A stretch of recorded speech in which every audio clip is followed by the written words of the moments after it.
You could be paying overweight fees and risking broken gear because of how much you packed. I'm Don, and with years of experience diving around the world, I have a proven packing routine that fixes these problems. In this video, I will help you pack faster, protect your gear, and stay under those airline limits. Also, as an added bonus, in a few moments I will show you how to carry a fail-safe kit that lets you dive even if your checked bag goes missing. Ready to pack like a pro? Let's dive on in.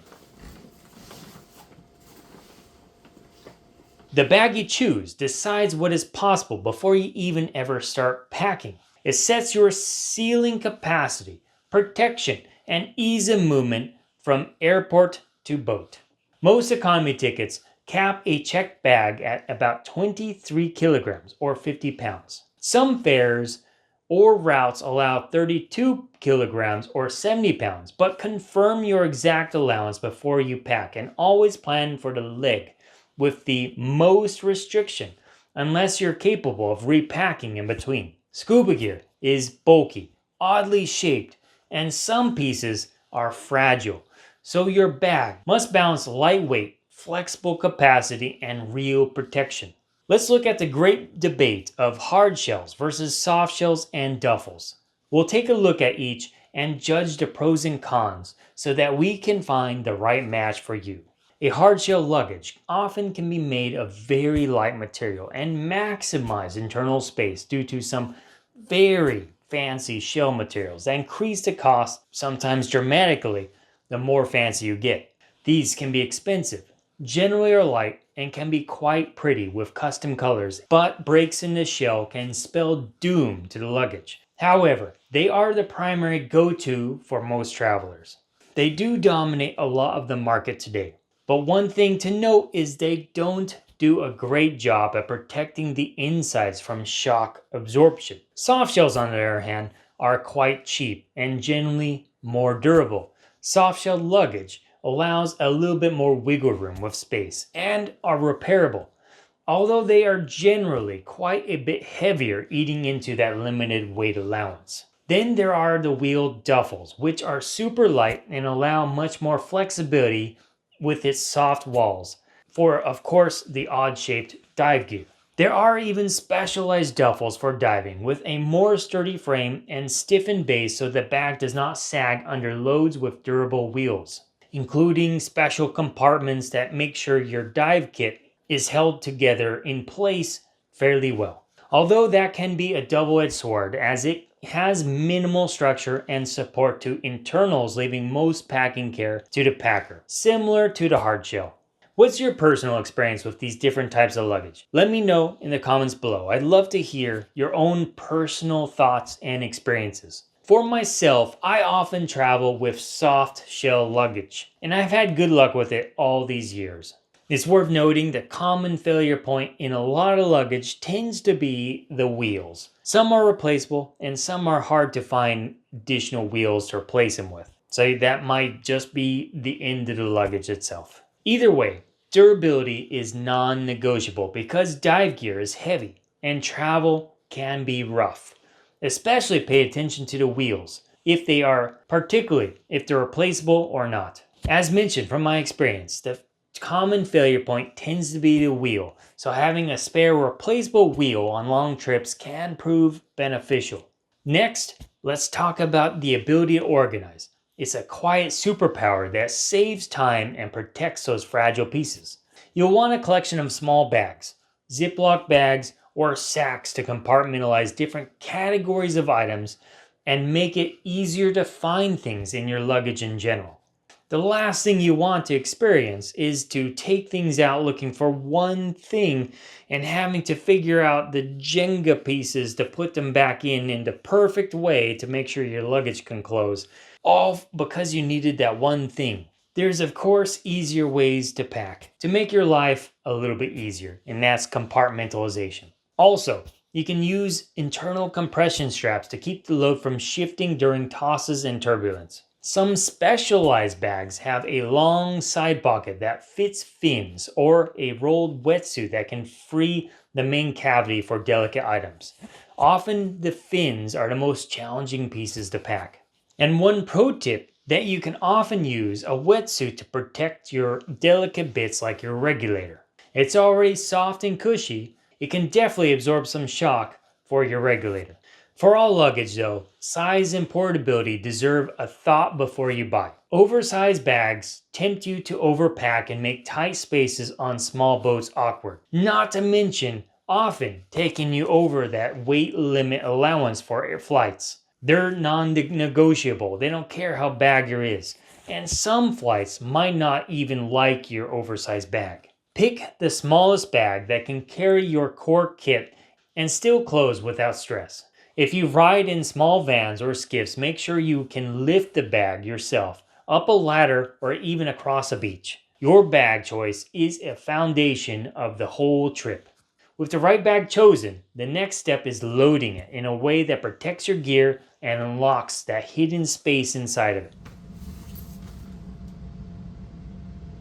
There is a right way to pack scuba gear that saves you space and shields your equipment from damage. Think of the bag like a puzzle, where each piece supports the next. It's important to note that the most delicate and often heaviest pieces in your dive kit for travel will be your regulator. We often wrap these with packing bags that we get from ordering stuff on, let's say, Amazon, or you can use your own wetsuit as a wrapper, as I mentioned earlier. Protect your regulator like the life support system it is. Route hoses and natural curves and avoid tight bends in the hose, especially near the second stage or the SPG. If your luggage is under 23 kilograms or 50 pounds, then your regulator will go in the core of your luggage, well protected from the external forces of the sidewalls.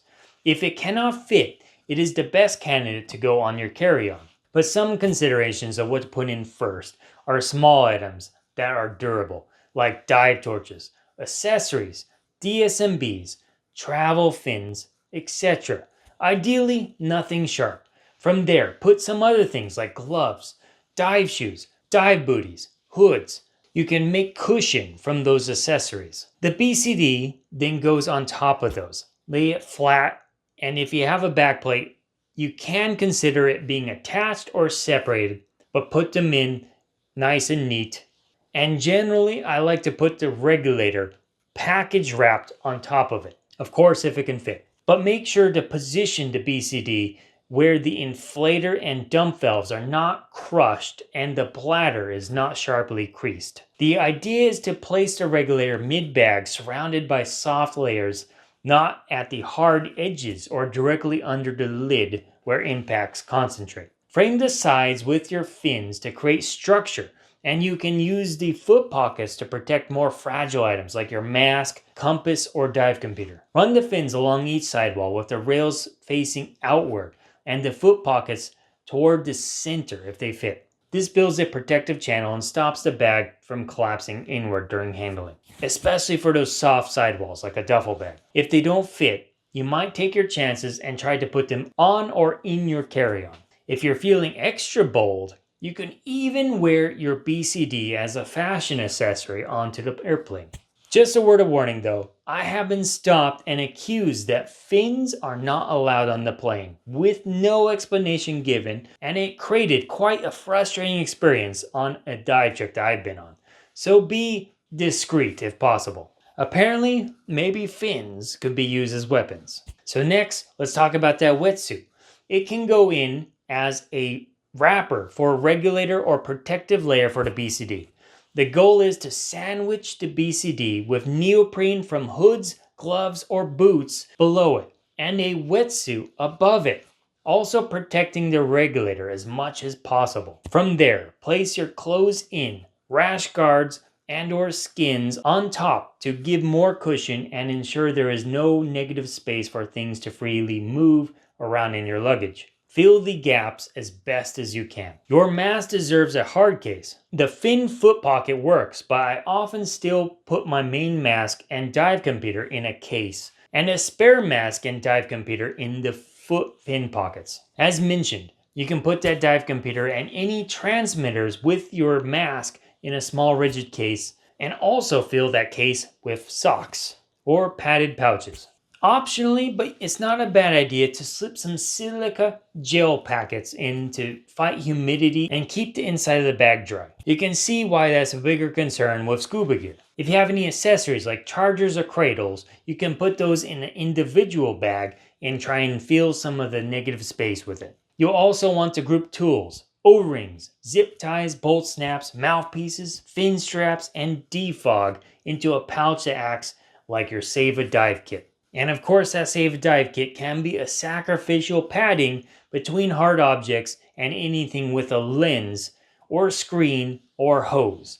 With all these items, including the neoprene that you've added in there, it's often enough to be able to deflect a hard blow. Moisture management matters, and even if you do plan to use silica gel packets in your luggage, make sure you still dry off all of your equipment before putting it in the luggage. You don't want any dampness or moisture potentially ruining your electronics. Or as an alternative, if you do have things like chargers or electronics that are a little bit sensitive, you could put those in a dry bag as extra security. You can use mesh bags for anything else that needs to breathe. And make sure to put dive knives and cutting tools in the checked baggage, not the carry-on.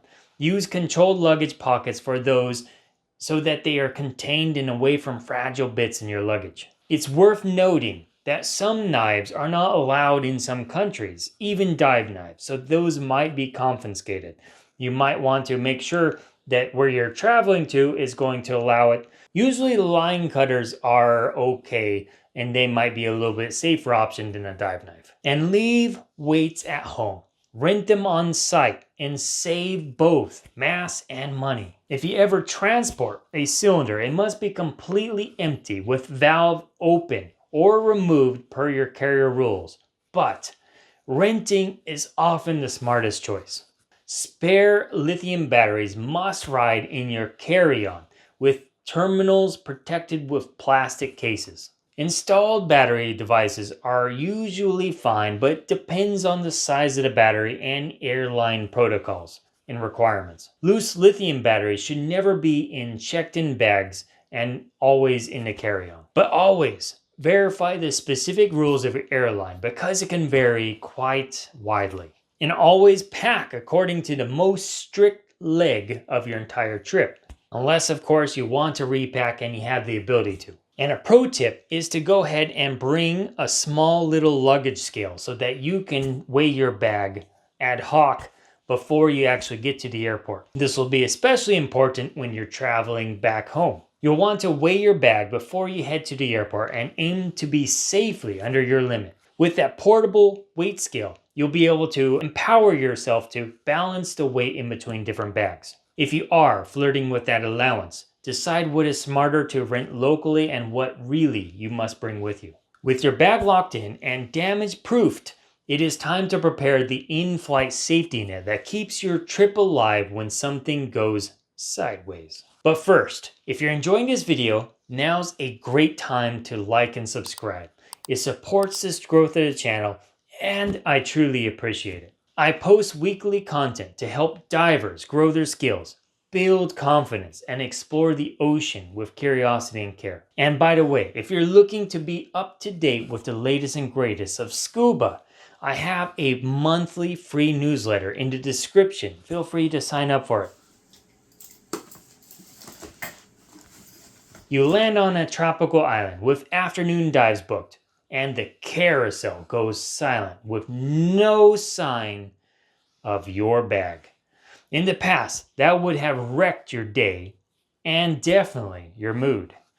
Now, you unzip your carry-on and gear up with your own mask, your own regulator, your own computer, and your documents and medication ready. You rent a BCD, a wetsuit, fins, weights, and a cylinder from the shop. You dive the afternoon with your personal fit and your computer dialed in rather than sitting on shore. Your check bag arrives that night and you start the next morning with your full kit and 0 lost bottom time. That is the power of a fail-safe kit and the moment where you become the hero of your own trip.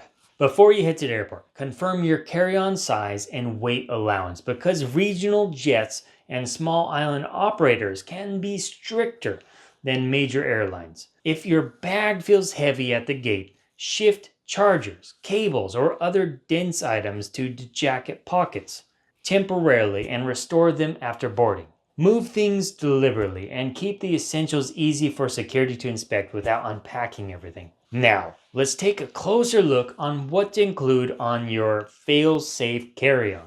Your primary dive computer and your mask is the first item in your kit, and it's a good idea to ride with you in a protective case. A delayed bag is annoying, but missing a computer and mask could cause pain points even with rental gear. If you can spare it, your regulator is also a good candidate and belongs in your carry-on even though it takes space. It is irreplaceable on short notice and it is the heart of your life support system. You could always rent, but nothing beats your own regulator. Use a padded reg bag, or you can use those shipping bags from Amazon and keep the bundle compact in the center of your carry-on. Of course, keep documents and backups. You'll also want any important documents to make sure that you take care of the admin side of your trip. Carry your passport, certification cards, nitrox card if applicable, dive insurance details, and itinerary with you. I usually just keep digital scans of almost all these except for my passport on my phone. And that's usually sufficient for 99% of the cases. I've never actually had an issue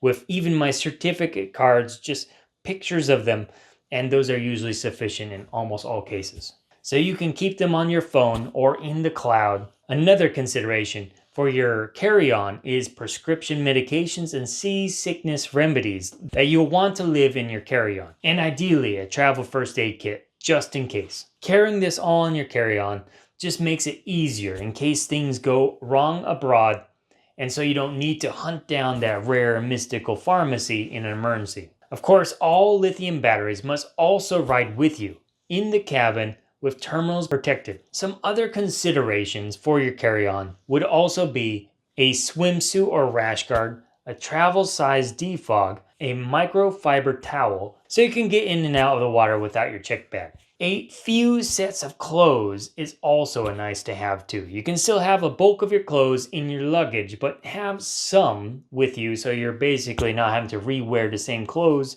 until your luggage shows up. Just as a reminder, don't try to take knives or cutting tools in your carry-on. Large liquid bottles and full-size toiletries belong also in your luggage. Checked-in luggage. Strobes and video lights can ride in either bag depending on battery type, but spare lithium cells must be in the carry-on. Now you have the best of both worlds, a protected and efficient checked-in luggage bag and a compact carry-on that guarantees you can dive even if your main bag takes another trip than you. Packing scuba gear does not have to feel like a puzzle that fights back. You now have a system that I even use on trips that aren't just diving, but include diving and include many other things like hiking and many days on land as well. This approach helps protect your equipment, keeps you within airline limits, and lets you start diving even if your checked-in bag is late.